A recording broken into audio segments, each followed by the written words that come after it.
This is just a sample of the audiobook.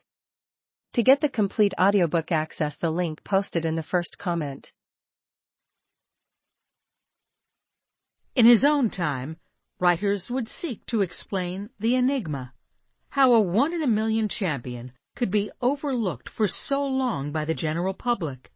Whitney Tower would ascribe lack of early fame to absence from the Triple Crown Classics. Others would cite the gelding's spare frame and humble build for failure to stir emotion. David Alexander would assert the need of a fatal flaw to be loved, that it wasn't until time seemed to slow the old warrior down, and victories seemed near miracles, that the public took the old man into their hearts. Yet the brilliance of Kelso's youth alone was enough for Eddie Arcaro, rider of Triple Crown champions Whirlaway, Assault, and Citation, to declare him the best horse I ever rode. Fortunately, history provides a longer perspective, a sharper lens from which to view the psyche of the times and human reaction to the events that shaped them. The advent of universal radio lent legendary status to the deeds of War Admiral and Seabiscuit. Newsreels popularized Whirlaway and Citation, enabling non-racegoers to witness faraway feats from hometown theaters. The arrival of black and white television brought the gray ghost of native dancer into American living rooms. Through this electronic medium, he became a regular and welcome guest in the homes of millions who might never thought of visiting a racetrack. In 1960, that same medium launched a charismatic young politician to the presidency. When Kelso appeared as a 3-year-old in 1960, the Triple Crown races were history. The names of the winners splashed in headlines and embedded in memory. It was Saturday, September 3rd, before Kelso was seen in a televised feature, and despite an impressive triumph, the small gelding escaped notice. On October 29th, Kelso appeared in our homes again, smashing Nashua's American record for 2 miles and laying claim to his first Horse of the Year mantle. 3 days later, John Kennedy was elected president. In the 3 years of Kennedy's term, Kelso achieved 3 more Horse of the Year titles.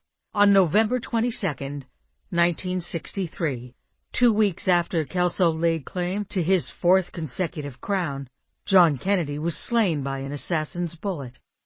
When Kelso returned to the races in 1964, the world was a different stage than the one he exited in November.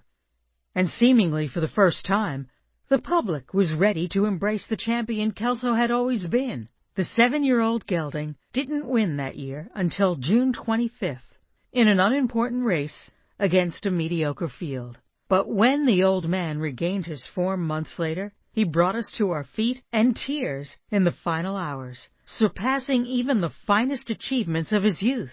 For 2 wondrous months in the fall of 1964, when Kelso decisively defeated the best horses America and the world could offer, the nation was moved by greatness it had finally come to realize. And it is no surprise the romance of that glorious season lingers in legend, eclipsing the memory of so many youthful accomplishments.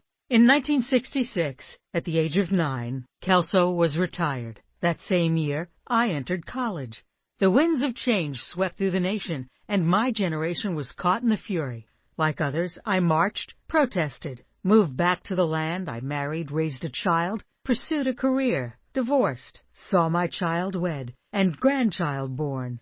In the intervening years, I climbed mountains, walked through deserts and canyons, tackled rock faces and frozen waterfalls, all the while seeking a mirror of myself in the elements I embraced. And then suddenly, without forethought, I found myself writing this book, haunted by the straining body of a courageous brown horse who shaped my life in ways I am only beginning to realize. What follows is the story of Kelso, as seen through the eyes of one fortunate enough to have witnessed the old warrior in his prime. Courage is that rare coin that returns twofold to the spendthrift, but leaves the miser penniless, wrote C.W. Anderson. I trust Mr. Anderson would have agreed. In Kelso there was more, far more, than just a touch of greatness.